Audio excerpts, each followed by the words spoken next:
ऐसे ही माया छल कपट से युक्त होकर हम अगर स्वयं की भी निंदा कर रहे हैं, गुरु के सामने गर्हा भी कर रहे हैं या आलोचना भी सबके सामने कर रहे हैं, तो मेरा कल्याण होने वाला नहीं है, मेरा जीवन और गंदा होगा। वास्तव में जो व्यक्ति स्वयं की निंदा करके स्वयं में जागृत होना सीखता है, वही अपने जीवन का कल्याण करके भगवान बन सकता है।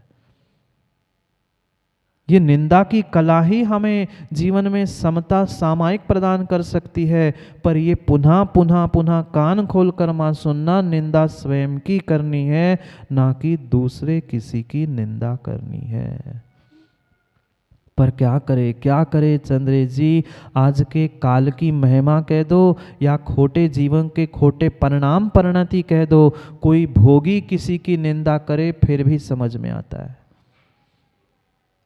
कोई भोगी, माना कि कोई भोगी किसी की निंदा कर रहा है, उसे करना नहीं चाहिए, कर्म नहीं छोड़ेंगे, पर कुछ क्षण समझ में आता है वो भोगी है, रागी है, द्वेषी है, वह निंदा कर रहा है। पर योगी साधु ही जब निंदा करने लग जाए, फिर कहना क्या है। फिर भी भोगी की परिणति समझ में आती है, वह रागी है, द्वेषी है, कषाय से युक्त है, पर जो इन कषायों से उठ चुके हैं, उन योगी तपस्वी साधु संतों को तो इस विषय में विचार करना होगा। वहां भी मान कषाय टकरा रही है। मैं इतना बड़ा चंद्रेश, मैं इतना बड़ा पंडित, मैं इतना बड़ा त्यागी व्रती, और ये आज का आए हुए मेरे सामने। पक्का पक्का मानना, तुम्हें भीतर लोभ मान कषाय सता रही है, इसलिए तुम दूसरों को, शिष्यों को भी चंद्रेश तोड़ तोड़ कर अपना बनाने का प्रयास कर रहे हैं। ये लोभ ही तो दे रहे हैं, प्रलोभन ही तो दे रहे हैं, मैं तुम्हें अमुक बना दूंगा, मैं तुम्हें ये कर दूंगा, मैं तुम्हें वो सिखा दूंगा। लोभ मतलब धर्म नहीं है, दीक्षा नहीं है, किंचित भी नहीं है। जहां लोभ मिले चंद्रेश जी, वहां तो किंचित भी पहुंचना भी मत। अरे लोभ से दूर होने के लिए आचार्य महाराज कह रहे हैं, और तुम्हें उसके लिए ही लोभ मिल रहा है। तू मेरे से दीक्षा ले ले, मैं तेरा घर का कर्जा पूरा निपटा दूंगा। सोचो परिणति कैसी है। पर क्या करे, वह अहम जो मेरे भीतर अहंकार बैठा है, वह अहंकार ही तो भीतर से चोट दे रहा है। पूरा इतिहास खोल के देखना, जितना जितना इतिहास तुम्हें मिलेगा, उन प्रत्येक इतिहास के पन्नों में ये लिखा मिलेगा कि दोनों भाइयों ने मुक्ति को तो प्राप्त कर लिया, दोनों भाइयों ने मुक्ति को प्राप्त कर लिया, दोनों भाई चरम शरीरी थे, दोनों ने उसी पर्याय में मुक्ति प्राप्त कर ली। पर ये इतिहास आज तक नहीं मिट पाया था, दोनों भाई लड़ पड़े थे। कौन जानते हो? उनका तो इतिहास लिख गया, इसलिए तुम बुद्धू जी भरत बाहुबली का नाम ले रहे हो। घर घर में झांक के देखना, भरत बाहुबली से कम दृश्य नहीं है। इसलिए तो कम दृश्य नहीं, यही तो कहा मैंने। उनके तो लिखने वाले मिल गए भरत बाहुबली के, तुम्हारे इतिहास कौन लिखेगा?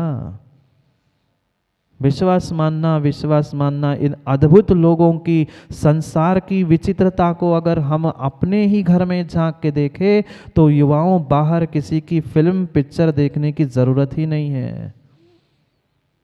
क्या मिलता है उन फिल्मों में, टीवी सीरियल में? मां बताओ ना, घर घर की कहानी है, और क्या है? और कुछ नहीं है, कुछ भी नहीं है। मात्र और मात्र उन टीवी सीरियल में हो चाहे पिक्चर फिल्म हो, उसमें मात्र किसी ने किसी को मार दिया, किसी की हत्या, किसी पर बलात्कार, किसी की हिंसा, किसी की प्रेम, मात्र इसके अलावा, कषायों के अलावा क्या मिला? अगर कोई सोच भी ले हम इन कषायों को छोड़कर ऐसी फिल्म बनाएंगे, जो कोई भक्त था, भगवान की भक्ति की उसने और स्वयं भगवान के पास पहुंच गया, भगवान बन गया, उस पिक्चर को या मैनेजर को, उस डिब्बे वाले को चप्पलें खानी पड़ेगी। परम सत्य है। अगर कोई ऐसी फिल्म आए जिसमें कोई लड़ाई नहीं है, प्रेम प्रसंग नहीं है, इधर उधर की फालतू घर घर कहानी की कहानी नहीं है, वह फिल्म पिट जाएगी। 8 दिन भी चल जाए, वह जितना खर्चा किया था उतना निकल आए तो बहुत बड़ी बात है। इतने इतने हम कसायों में रचे पचे हैं कि जीवन भी कसायों में जी रहे हैं और पर्दे पर देखना भी उन कसायों को ही चाहते हैं। क्या पैसा और समय खर्च करके उन दूसरों को देखने जा रहे हैं, स्वयं के ही घर में देख लो ना, कौन भरत है कौन बाहुबली है। दोनों ने दीक्षा लेकर अपना कल्याण चंद्र जी कर लिया, पर इतिहास नहीं मिटा पाए कि दोनों सगे भाई मात्र मान कसाय के पीछे लड़ पड़े थे। मैं क्यों झुकूं, मैं भी तो बड़े बाप का हूं, यही तो सोचा था ना। बाहुबली ने यही तो कहा था, बाकी सब भाई ने दीक्षा ले ली थी, तू भी चुपचाप दीक्षा ले लेता, बाद में तो लेनी पड़ी ना। पर मैं भी तो आदिनाथ का पुत्र हूं, मैं कैसे तुम्हारे सामने झुक सकता हूं। होगा तू कोई चक्रवर्ती, चक्रवर्ती तो कुम्हार भी होता है, तू कौन सा बड़ा चक्रवर्ती। लड़ लो लड़ लो लड़ लो, तुम्हारी मान कसाई तुम्हें लड़ा रही है। ये भीतर का अहम चोट और चुनौती दे रहा है, दूसरे को नहीं, स्वयं को ही तुम ललकार रहे हो मैदान में, जंग में, इस संसार की जंग में। सोचो विचार करो, कितना अहम, कितनी कसाय, कितना लोभ मुझे धर्म करा रहा है, और वास्तव में धर्म के मर्म को समझकर हम कितना धर्म कर रहे हैं। तनक मां तनक सा समय देकर हमें स्वयं की आत्मशुद्धि के बारे में सोचना होगा। कहाँ कहाँ हम स्वयं की निंदा कर रहे हैं और कहाँ हम दूसरों की निंदा कर रहे हैं, समय गंवा रहे हैं। जहाँ जहाँ हम दूसरों की निंदा कर रहे हैं, पक्का पक्का मानना, वहाँ हमें अपनी स्वयं की अहंकार की चोट, अहंकार की चुनौती ही सता रही है, और कुछ नहीं है, और कुछ नहीं है। क्योंकि संसार में, बाजार में बहुत अच्छे से आप लोग तो व्यापार करते हो ना, क्यों बॉबी भैया व्यापार करते हैं, आप सभी व्यापार करते हैं, और व्यापार करते करते माना कि एक दिन कहीं किसी ग्राहक के द्वारा आपके पास 10 रुपए की एक नकली नोट आ गई। नकली नोट आ गई, आप क्या चाहोगे। 10 रुपए की नकली नोट आ गई और 500 रुपए बाकी असली नोट थी, आप उस 10 रुपए की नोट को संभाल के शोकेस में रखोगे, क्या करोगे। सबसे पहले व्यक्ति उस नकली नोट को ही, नकली सिक्कों को ही चलाना चाहता है। हाँ, चाहे व्यापार हो, चाहे आध्यात्मिक जगत हो, चाहे संसार की अवस्था हो, हर व्यक्ति नकली सिक्के और नकली नोटों को आगे रखना चाहता है और असली को हर कोई पीछे ही करता है। हाँ, दुनिया पर उपकार भी करता है तो पहले उस नकली नोटों से ही करना चाहता है। यही संसार की वर्तमान की रीत हो चुकी है। जितने जितने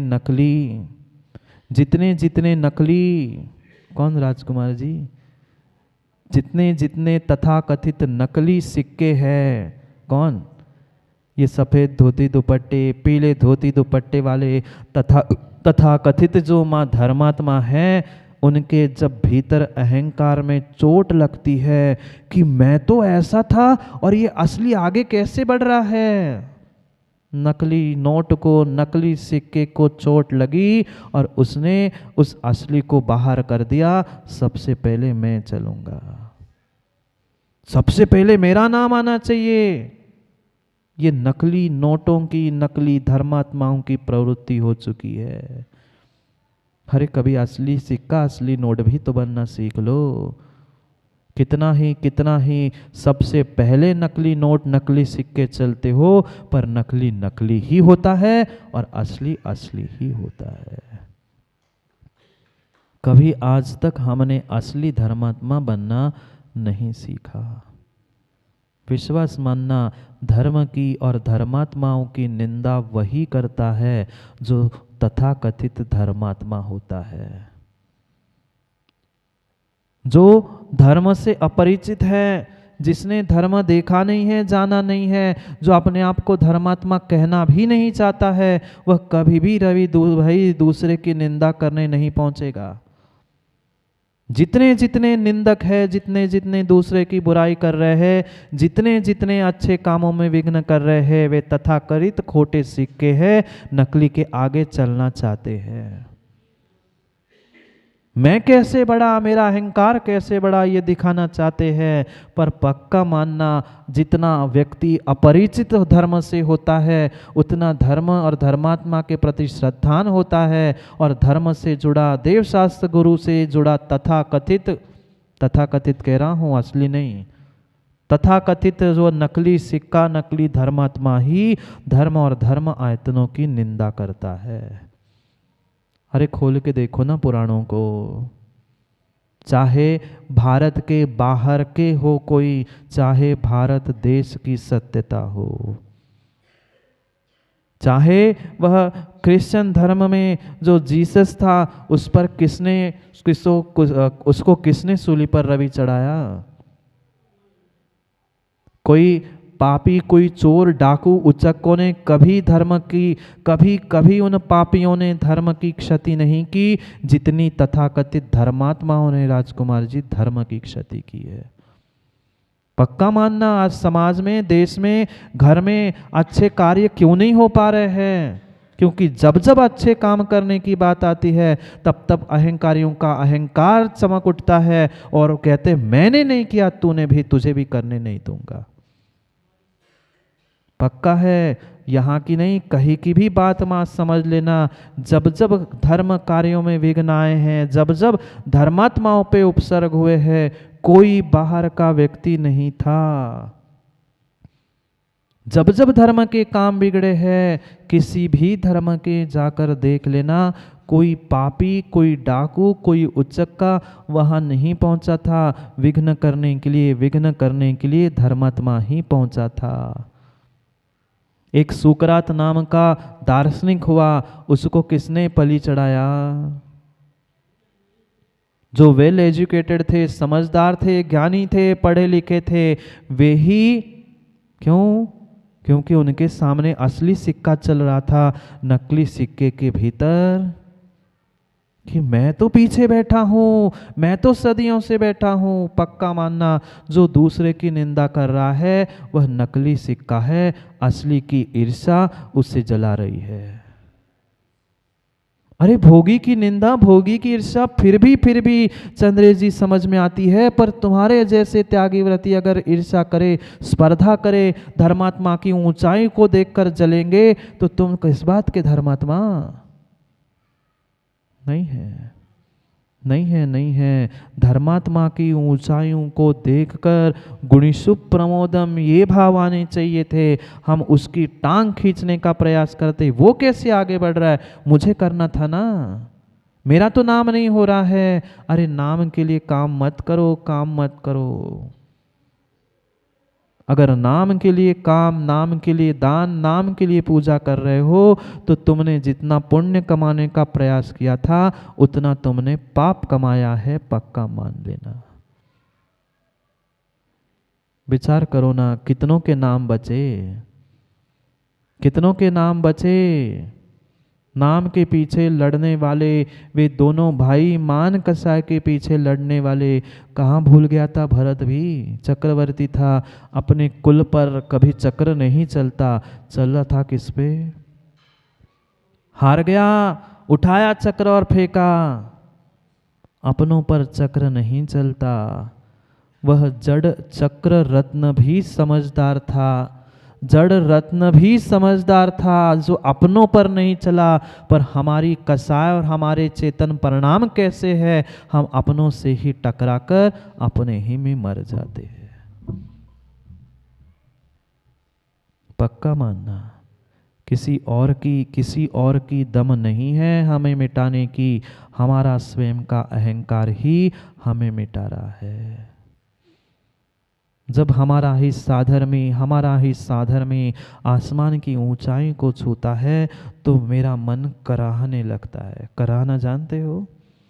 जब कोई बीमार होता है तो उसके मुंह से कराने की आवाज़ आती है। ऐसी हम मुंह से तो कुछ बोल नहीं पाते पर हमारा मन ही मन कराता है, अरे ये क्यों आगे बढ़ रहा है, ये क्यों अच्छा कर रहा है। हमने तो जीवन में कभी अच्छा काम किया नहीं और दूसरा कर रहा है तो हमारा मन करा रहा है। आत्मा में घाव हो जाता है, आत्मा में घाव हो जाता है। हम कर तो कुछ नहीं पाते पर उस घाव की मवाद दूसरों के कानों में जाके डाल के आते, ऐसा नहीं ऐसा, ऐसा नहीं ऐसा। क्यों?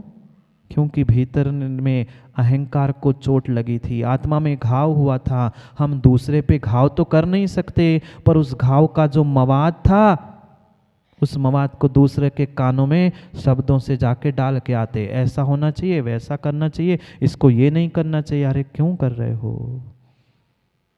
अपने आप को देखो।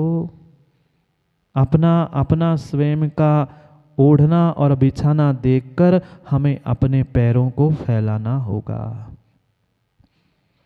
व्यक्ति समझता नहीं है, जानता नहीं है कि कह दूं क्या, बुरी तो नहीं लगेगी, और लग भी जाए तो कर क्या लोगे, क्षमा ही कर देना, मैं तो क्षमा मांगता हूँ। फिर बुरी लग जाए, एन लग जाए, तनक बुरी लग जाए सो थोड़ी समझ में भी तो आए।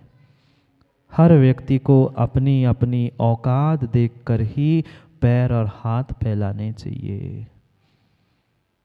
व्यक्ति बॉबी भैया अपना चादरा नहीं देखता और पैर फैलाना चाहता है। भाई जितना चादरा है उतने ही पैर फैला के सोना सीख लो। अगर चादरा छोटा है तो पैरों को संकुचित करना सीख लो। अगर समय पर अपने पैरों को, इंद्रियों को, कषायों को, मान को संकुचित नहीं करोगे तो इस पंचम काल की ठंड में मर जाओगे। कैसे सोते ठंड में? कितना ही बड़ा चादरा, कितना ही बड़ा कंबल हो, हर व्यक्ति अपने हाथ पैर को समेट कर सोता है। ऐसी अपनी इच्छा, मान, कसाय सबको समेट लो ना। अपनी जगह, अपनी चादरा, अपना स्थान देख लो, फिर अपने हाथ पैर फैलाओ। ठंड के कारण, गर्मी में मच्छर और धूप के कारण चादरे से बाहर निकलोगे तो मिट के नष्ट हो जाओगे। ठीक है, आपकी ईर्ष्या ने, कषाय ने आपके आत्मा में, मन में घाव किए थे, पर आप ही घाव को प्राप्त कर रहे थे तो आपको, आपके घावों को ठीक करने के लिए वैद्य के पास जाओ ना। दूसरों के कानों में उस घाव की मवाद क्यों फैला रहे हो? एकमात्र इस रोग की बीमारी ठीक करने वाला कुछ पंचम काल में है तो निर्ग्रंथ गुरु रूपी डॉक्टर है। कोई नहीं है और कोई नहीं है। वही का आज कह रहे हैं, भिषक विषम मंत्र गुणेर विखाखिलम। 7वें पद्य को पढ़ना है। बाहर की बातें तो अपन को बिल्कुल नहीं करनी है, चर्चा जिनवाणी की ही करनी है, जिनवाणी के सूत्रों पर ही करनी है।